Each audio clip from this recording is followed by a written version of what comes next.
Hello, hello. Chris? Pangalan niya, pangalan. Pangalan tapos yung pangalan ni Chris. Okay, mga kasama, ang pagkaalam ko tungkol sa GCB, ito po ay pang buong mundo na pinagkasunduang halaga. Ito pong GCB, ito po yung lagi natin nakikita sa Facebook, sa mga social media na tinatawag na GCB, sapagkat ito ay pang buong mundo na pinagkasunduang halaga. Preso.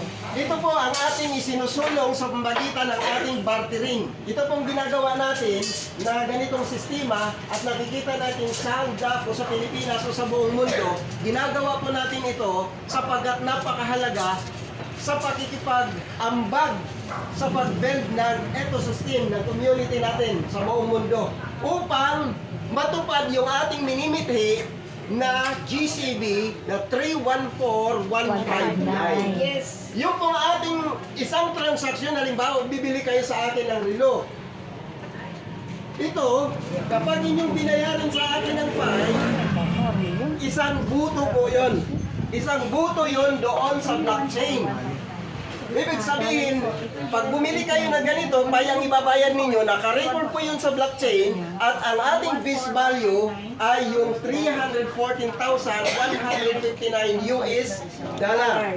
Kapag ganun po ang mangyayari, maraming record sa buong mundo at na-record sa blockchain, yun po ang bibilangin, yun po kapag yun ang lumamang, yun po ang magiging value ng ating hawak na mga pay sa buong mundo. Yun po ang magiging presyo niya. Dahil ang magbibigay po ng value, hindi si Dr. Nicolas, hindi si Dr. Ching Dafan, hindi yung core team, kundi tayo pong mga member sa buong mundo. Tayo po ang magbibigay ng value sa pamamagitan ng bartering natin ginagawa nito, na i-record po ito, na itatala doon sa blockchain, kaya yun po ang lalabas, yun po ang magiging presyo ng pay.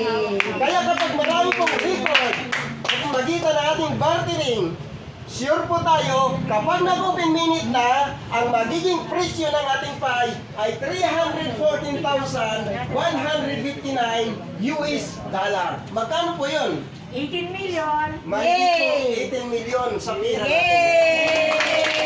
Yun po ay mangyayari kahit ayaw ng iba. Mangyayari po yun sapagkat yun ang nasa white paper. Nakabase po tayo doon sa white paper na doon ang magbibigay ng value ay tayo pong community. Kung sa butuhan, saan kayo bubuto? Halimbawa, ang value ng inyong pay, gusto niyo $314 lang. Yung iba gusto $314,159. Alin ang gusto niyo magiging value ng pay ninyo? Siyempre, yung $314,159. Sapagkat napakalaki po, atin po siyang mapapakinabangan ng matagal. Ibig sabihin, ma-feel natin yung value, yung kahalagahan ng isang pay. Pero kung kukunti ang ating pipiliing halaga ng ating pay, sasabihin natin $314 lang, nako, isang sakong bigas pa lang, ubos na. Ano yung pay? Ibig sabihin, hindi mararamdaman ang ganda ng presyo ng pay. Kaya po, sinadjust po, o sinusulong ni Ma'am Doricien, ni Ma'am Lumari, ni Ma'am Lerma, ay lahat ng ambasador, ay lahat na ang magiging value ng pay sa buong mundo ay 314,159 US dollar. Paano po natin magagawa na matutupad po yun? Sa magitan ng bartering. Kasi kung butuhan lamang po pataasan ng kamay, hindi po makikita ang ating kamay doon sa courting. Na tayo pa ay bumuto sa $314,159. Hindi makikita yung ating pagtaas ng kamay. Makikita yun sa pamagitan ng ating bartering sa record sa blockchain. Okay, may dagdag pa si Sir Romel? Okay, yun po ang ating pagkaintindi. Yes, salamat. Salamat. Ayan, naintindihan na.